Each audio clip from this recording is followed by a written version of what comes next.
E ainda sobre trânsito, o diretor do Detran aqui do estado propõe agora que a coleta de exame de motorista que se envolve em acidente seja obrigatório em casos de vítima parcial. Hoje, a obrigatoriedade vale somente para acidentes com morte. Vamos entender melhor isso e qual seria a consequência para a melhoria no trânsito. A repórter Fabiola de Paula vai conversar com o Fabiano Contarato. Fabiola.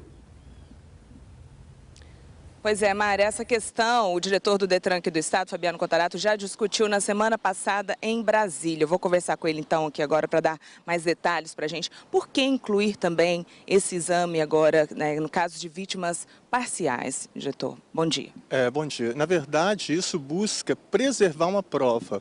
Nem sempre o motorista que se envolve no acidente de trânsito com vítima, ele é culpado.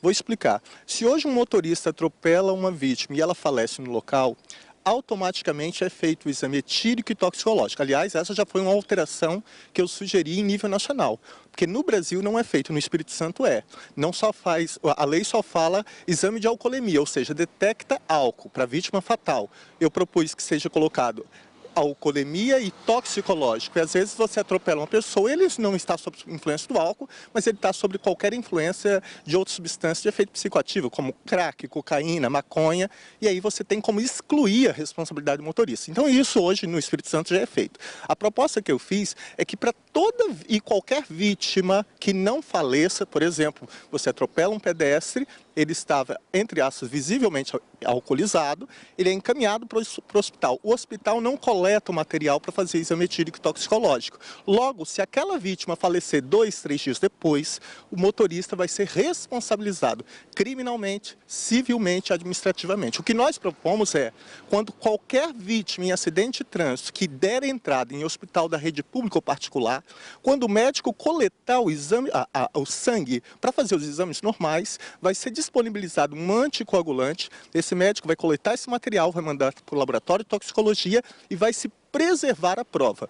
E a confecção do laudo só vai se dar por ordem judicial. E isso vai ajudar inúmeros motoristas que se envolvem em acidente que não foi culpado porque a culpa foi exclusiva da própria vítima. Então, essa é uma proposta que o Detran, em nível nacional, do Espírito Santo, está propondo. Nós também conversamos diretamente com a Comissão Frente Parlamentar em Defesa da Vida, para que o Espírito Santo seja mais proativo, porque, infelizmente, o Estado do Espírito Santo não está tendo uma representatividade em nível nacional. Essa representatividade está dando pelos grandes centros, como Minas, São Paulo, Distrito Federal, Rio Grande do Sul. Passou da hora do Espírito Santo ter vez e voz e falar que nós estamos, sim, lutando por um trânsito mais seguro, onde seja preservado o principal bem jurídico, que é a vida humana.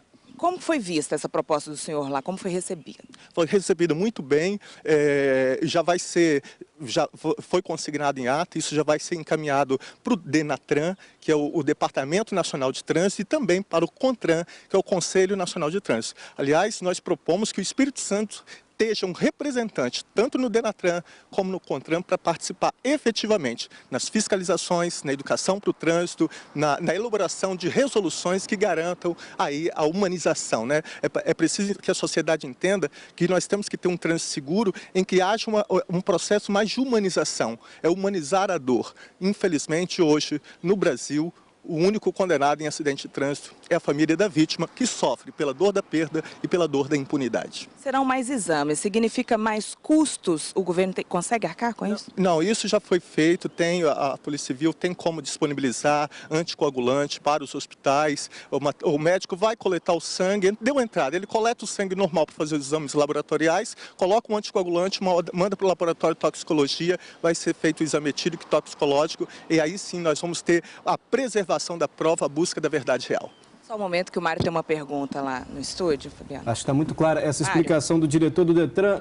Doutor Fabiano, o senhor me perdoa a insistência na pergunta, entra diretor do Detran, sai diretor do Detran, a gente continua com a mesma pergunta aqui no Bom Dia. O senhor teve agora com representantes do Detran de outros estados. Por que aqui a gente paga taxas mais caras do que de outros estados do país? O senhor já teve tempo de analisar isso? O senhor sabe explicar para a gente por quê? Olha, Mário, obrigado pela oportunidade. Isso também é uma preocupação nossa, também é do governo do estado. Eu estou fazendo, já pedi que seja feita uma análise disso, como é realmente a realidade do Espírito Santo e a realidade dos outros estados da federação, para ver o porquê que isso acontece e o que pode ser feito para a gente tentar, de uma forma plausível, ajudar o contribuinte, porque a gente tem que entender que o Detran ele não pode ter uma visão meramente arrecadatória, muito pelo contrário, ele tem que se humanizar mais, é isso que eu clamo enquanto eu estiver à frente dessa autarquia. Essa é uma preocupação que eu tenho e isso já está sendo analisado para saber o porquê e o que pode ser feito para reparar essa desigualdade. Ok, respondido, Mário? Respondido, sim. Muito obrigado, Fabíola. Agradeço também ao diretor do Detran, ao Contarato. Se eu não me engano, tem até uma taxa. Se você mudar de endereço, o senhor me corrija se eu estiver errado, mas eu mudei de endereço, informei ao Detran, mudei, não moro mais em tal rua, moro em outro, eu tenho que pagar uma taxa. Não é isso? Não.